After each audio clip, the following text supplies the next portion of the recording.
8 éves kormányzása alatt másodjára lép televízión kamerái elé Bingisztán miniszterelnöke.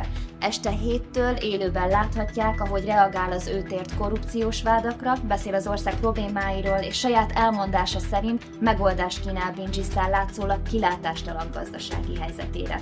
Tehát este 7-kor jövünk élőben az ország vezetőjével.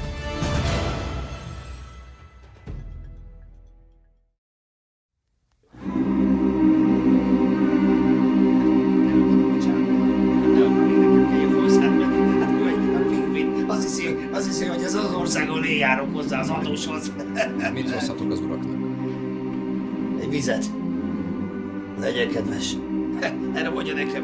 Megnézem, hogy mit tud. Mit tud a menyecske. Fiam, ezt meg kell tenned a hazánkért.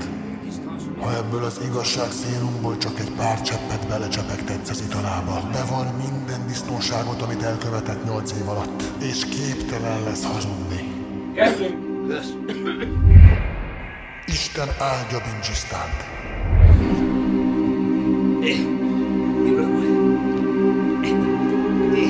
Nem hiszem.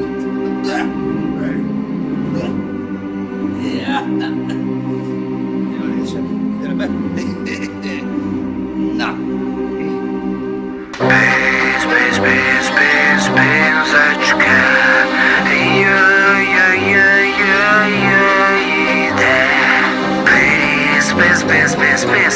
Pénzecske, pénz, most jöjj ide. Lassan már 8 éve én vagyok az ország fasza. Csak annyit kellett kiabálni, annól jött az a kisle, és nem is féltem, és csak egyik szemem lőtték ki a tüntetése. Egyre nagyobbak lettünk, mint egy gyülekezet, csak szidnom kellett a melegeket. Rögtünk a barmokon, hogy ebből van pénz, csak ígérgetni kell, madzag meg bénz. Aztán egyértelmű volt, hogy kell egy program, és a gyerekkori cimborákkal jól megmondtam. A tábornak a nagy része köztörvényes, ha meg utcára kell menni, akkor ütőképes. Egy régi haver előkerült, bekopogott, szagot érzett, régen olajozott. Tisztára mostuk vele minden stimmel, később ezért csináltam belőle pénzügyminisztert.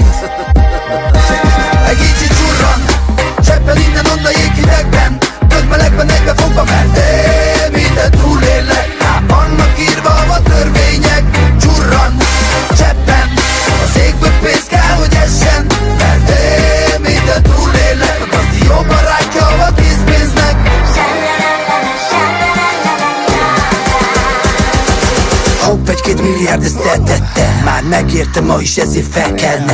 Az első 20-nál még reszkedtem, de a többinél már nem